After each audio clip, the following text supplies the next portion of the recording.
think I'm perfect. She's perfect. I'm perfect. Yo guys, what's up? It's Mike, and in this video I'm going to be talking about being a Republican versus a Democrat. Now, I think this topic is very important because I feel like people have this whole idea that, you know, which political party you stand with is determined by something that's related to your identity, meaning like gender, sexuality, or race. Personally, I feel like I am kind of in the middle. It depends on the policy of whether I lean to the left or right. So I basically went online, looked up a bunch of quizzes, you know, that asks you a bunch of questions about your stance on different policies, and then it determined whether you were leaning more towards Democrat, Republican, or whether, you know, you fit completely with one side. So the first quiz that I looked at was on GoToQuiz. The results really don't make sense. The fact that it says I'm 82% Democrat and 50% Republican. But I guess that kind of just means that I'm somewhere in the middle. The second website was on Brainfall, and it came back with the results that I was 42% Democrat and 58% Republican. It basically says you lean to the right wing of the political spectrum, but you are a conservative who understands the benefits of compromise and you know how to reach across the aisle to make progress. And I think this is really, really important to recognize because it really shows that you need to, you know, reach across to really make progress, and that it's not just, you know, taking and taking. It's kind of give and take and really figuring out, you know, how we can compromise, how we can figure out how everyone's going to be, you know, not happy, but everyone's going to be content. The third website is on isidewith.com. And it basically says that I would side with Hillary Clinton on the 2016 presidential election. And then it kind of lists, you know, the percentage of the possibility, I guess, that I would side with other candidates like Donald Trump, Jill Stein, etc., etc. The third quiz I looked at was on Love to Know. And it basically said that I was in the middle. And I think that's pretty accurate because you know, my stance really does vary based on what policy we're talking about. Third test that I took was on 2minutetest.com, so it was obviously short. Estimated 2 minutes, I guess. And it came back 5 points for Democrat and 8 points for Republican. Another site was Teen Vogue, which was kind of surprising. I guess they do have part of their site that talks about news and politics, but I wasn't really aware that they, you know, even took into consideration politics at all. And it basically says that I have more conservative views. So after taking all of these quizzes, it came back that 1 was in between, 3 was Republican, and 2 was Democrat. You know, a major argument of why I think that you can't really categorize yourself in either side is because, you know, individual beliefs, individual morals, values, ethics, it really comes together to form how a candidate feels about certain policies, and I really don't think that you can categorize someone in one category without really taking into consideration all of their beliefs. You know, when determining where you want to place yourself, I guess, you really want to look at what each party really focuses on. So Democrats would focus more on race, income inequality, climate change, clean energy, and women's rights, while Republicans might focus more on gay marriage, religious liberty, the Constitution, and, you know, military issues. That was all based on an article by Josh Keller, Karen Urish, and they basically, you know, talked about what each party focuses on, and there's way more than that, so really go check out the article. It was published in 2016, so it is fairly recent. So before I kind of get into this next part of the video, it is going to be, you know, a generalization. It's going to be stereotypical, so do take into consideration that I'm not talking about individual people. Personally, I find it really frustrating being labeled as a liberal just based on, you know, my partake in the LGBTQ community. Something that I think liberals, LGBTQ, and minorities really need to understand is that these right-wing people, they have authority, they have wealth, and, you know, you can achieve that wealth, you can achieve that authority, but the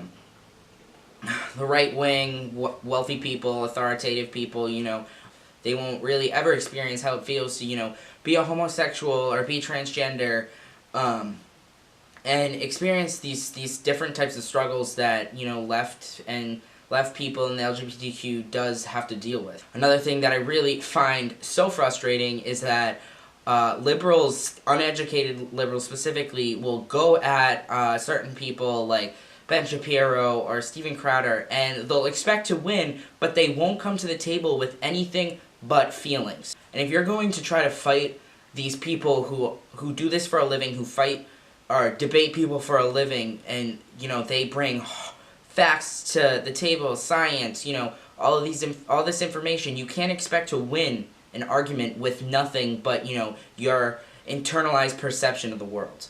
Now, I really suggest that you go check out Ben Shapiro, Steven Crowder, Blair White. I do think that Steven Crowder, can sympathize where Ben Shapiro, I think, really fails to do so. It's really hard when people don't take, feelings in consideration, because those are very real for some people.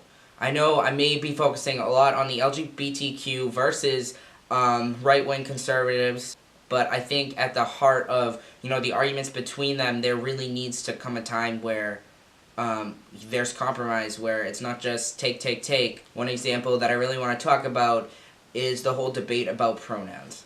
Basically, Democrats think that aside from whether it's an accident, whether it's on purpose, that not using someone's preferred pronouns, that misgendering them, is discrimination, is an act of violence, and I think that is completely ridiculous. Before you get to this place where people perceive you as the gender that you want to be, there is going to be times where you're misgendered. It happens to everybody. It happens to, lesbians all the time, where people think that they're, biological males. So it doesn't just happen to the trans community, and when people say that it's discrimination and it's an act of violence, people are going to think that that is ridiculous. I think that is ridiculous. So obviously someone who's never been misgendered at all is going to think that that is, completely a wild thing.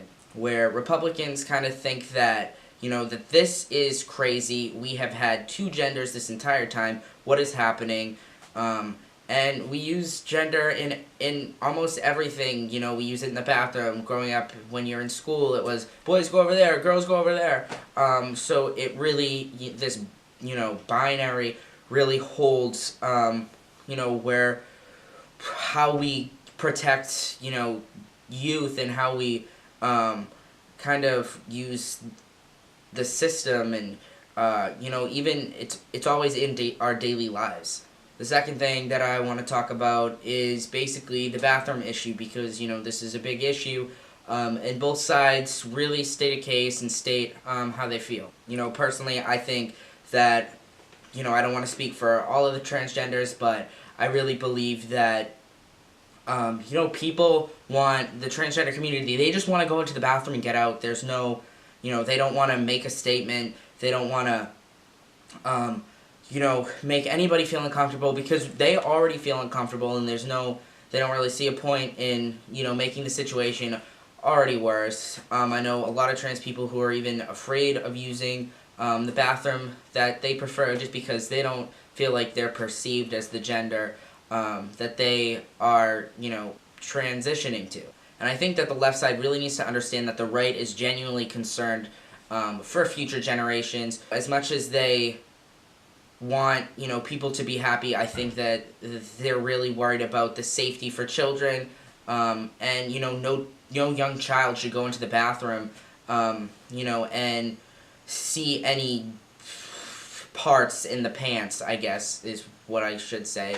And the notion that, the trans bathroom policy is going to let, pedophiles into the bathroom is ridiculous. It's bogus. And something that really pissed me off is thinking about, people who go into the bathroom, whether they're non-binary or whether they're transgender, and kind of flaunting that. Like, I think that's really ridiculous. The bathroom isn't a runway. It's not a place to prove a point. It's simply just a place to go to the bathroom and get out. And the fact that people think that walking in there is making a statement is horrific, because this is a serious thing for a lot of people who, who have to avoid going to the bathroom who don't feel like that they're perceived that way, when I think this is just a matter of it's a bathroom and you go in there, you do what you gotta do, and you leave. There was this huge thing, I forget where it was, that basically I don't even want to say trans people, because half the time it's not trans people, but like trans people and trans allies basically said, look, we want to be able to use the bathroom we want. And the right was just like, okay, we'll give you gender neutral bathrooms. That's fine if that's gonna make everything more. If that's gonna make you more comfortable and us more comfortable because we're afraid of the safety of our children, then there we go. There's our compromise. And whether or not you believe that separate is equal or not, we need progress. We need to find compromise. And if that is a step to figuring out how we're going to live in society, transgenders, non-binaries, cisgender people, if that's how, we're going to have to start progress, that's how we're going to have to push people to, find equality and to find all this, then we need to start there. Anyways, I really think that this needed to be addressed because it is a tough issue, and people need to understand that people's opinions about policies really, honestly, is just it can't be based on one party altogether. I just don't see how that's reliable for a reliable way to categorize yourself. I hope you guys like this video. Hopefully I'll be uploading more content like this because I really think it's interesting to not only talk about it but to also research it. Like always, I hope you guys enjoyed this video, and I'll see you guys next week.